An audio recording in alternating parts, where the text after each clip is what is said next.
보신 것처럼 낮 기온이 30도를 훌쩍 넘는 무더위가 벌써부터 이어지고 있는데요. 여름철에 밀폐된 차량 내부는 온도가 80도 이상으로 치솟아서 화재 위험도 커진다고 하죠. 대덕대 미래자동차학과 이호근 교수와 여름철 차량 화재 예방법 짚어보도록 하겠습니다. 교수님 어서 오십시오. 네, 안녕하세요. 네, 반갑습니다. 네. 자, 기후 위기 때문이라고 봐야겠죠. 갈수록 여름이 더워지면서 우리 지역의 여름철 차량 화재 건수도 계속 늘고 있다고요. 네네, 맞습니다. 보통 전국적으로 볼 때 차량 화재가 연간 5,000건 이상 발생하고 하루에 14건 정도 발생하거든요. 그럼 대전, 충청, 세종 지역만 해도 상당히 많은 화재가 발생하는데 특히 여름철에 전체 화재의 35% 이상이 좀 집중되고 있거든요. 35% 이상이요. 예. 그래서 우선 실내 온도가 여러분들이 상상을 초월하는 것보다 훨씬 많이 올라갑니다. 보통 80도까지 올라가고 아주 극심한 경우에는 90도 가까이 올라가거든요. 저도 이게 초가을에 테스트를 해봤는데 초가을에도 75도에서 80도까지 올라갑니다. 가을에도요? 가을에도요. 그러다 보니까 그 안에 있는 라이터, 일회용 라이터, 음료수 캔, 그다음에 보조 배터리 이런 것들이 고온에 노출되면서 폭발의 위험성이 있거든요. 이런 것들이 폭발하면은 일단은 화재 위험성도 있고 부상의 위험도 있고 그다음 내부도 상당히 파손되는 경우가 많기 때문에 주의해야 되고요.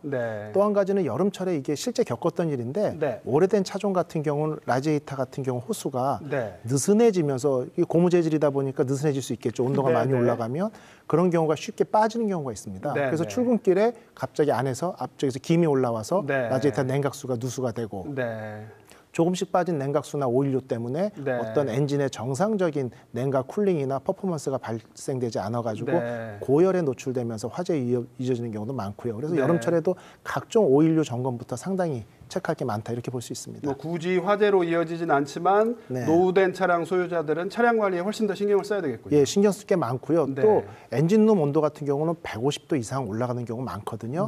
특히 오래된 차량 같은 경우 실제 우리가 외부는 청소를 하면서 엔진룸에 대한 청소는 좀 소홀히 하는 경우가 많아요. 잘 안 하시는 분들이 많죠. 근데 오일도 떨어지고 먼지 같은 것들이 이렇게 뭉치게 되면요. 어떤 스파크에서도 불이 날 수도 있고요. 일단 고온 상황이라고 보면 똑같이 화재가 발생했을 때도 일단은 번지는 경우가 다르거든요. 그래서 늘 엔진룸 청소부터 여러 가지 관리는 필요하다고 볼 수 있습니다. 제가 어떤 프로그램에서 보니까 생수병이 돋보기 역할을 해서 실내 화재가 나는 그런 경우도 있더라고요. 맞습니다. 물이 이제 놓이는 거에 따라 가지고 이제 이렇게 둥글지 않습니까? 그러다 보니까 반쯤 잠겨 있는 물이 돋보기 역할을 해가지고 시트를 태우는 경우도 발생하거든요. 그래서 그런 부분 상당히 주의해야 되죠.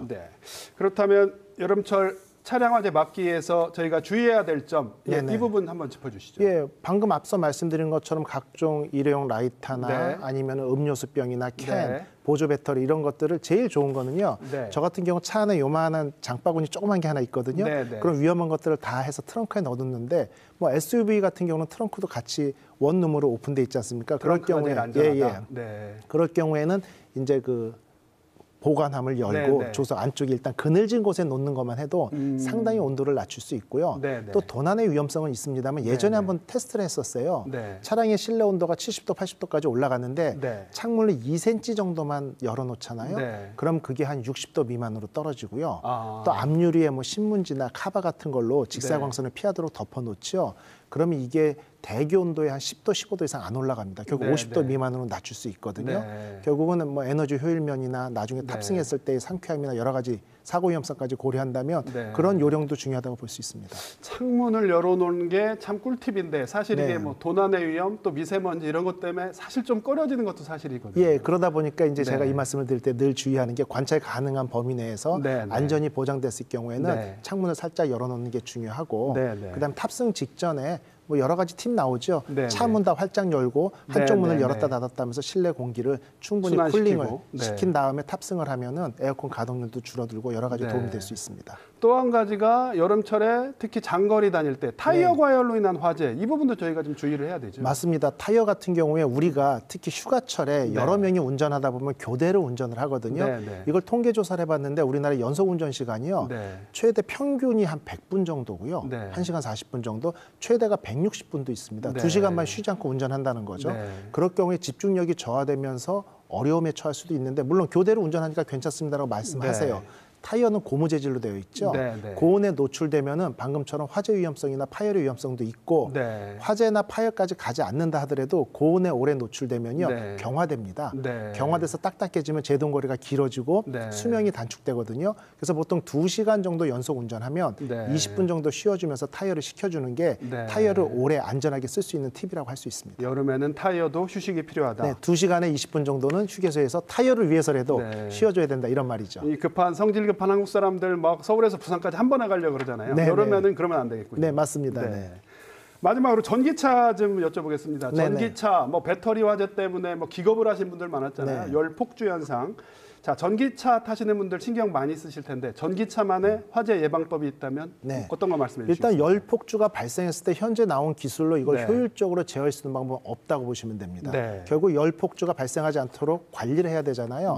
딱 두 가지면은 현재 발생하는 전기차 화재의 99%를 없앨 수 있습니다. 두 가지. 예, 두 가지입니다. 첫 번째는 가능한 한 완속 충전을 한다는 거죠. 완속 충전. 예, 급속 충전을 할 경우에는 전극에서 덴틀라이트라고 필름찜처럼 이렇게 전극이 자라요. 전극 간격이 좁아지면서 쇼트가 나고 화재 위험성이 증가하거든요. 그래서 가능한 한 완속 충전을 해라가 첫 번째 팁이고요. 두 번째는 우리가 쟁반에다 물을 담아 다닐 때 가득 담으면 잘 넘치고 조금만 담으면 덜 넘치겠죠. 그렇죠. 그래서 완충 비율을 한 85% 선으로만 세팅해 놓으면 발생하는 화재의 99%를 제어할 수 있는데 대부분 이걸 97%, 결국 소비자들이 체크할 때는 100%까지 채우다 보니까 화재 위험성이 높아지는 거거든요. 그래서 완충 비율을 낮추고 급속 충전보다는 완속 충전을 이용하자. 화재의 99% 예방할 수 있습니다. 완속으로 85%까지만 채워라. 네, 맞습니다.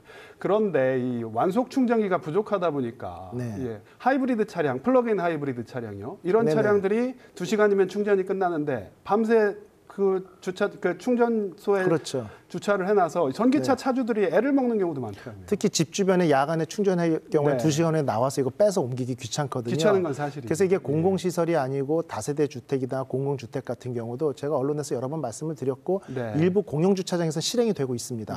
완충된 후에는 주차 요금을 좀 징벌적으로 과도하게 물리면서 차주가 스스로 차를 뺄 수 있도록 옮길 수 있도록요. 결국 완충이 돼서 문자가 가거든요. 완충 후 30분까지는 주차요금, 그 이후에는 익스포넨셜로 기하급수로 늘 수 있는 이런 조치가 필요하지 않나 이렇게 보고 있습니다. 전기차주들을 위한 어떤 제도적인 보완책도 마련이 돼야 할 것 같습니다. 오늘 말씀 고맙습니다. 수고하셨습니다.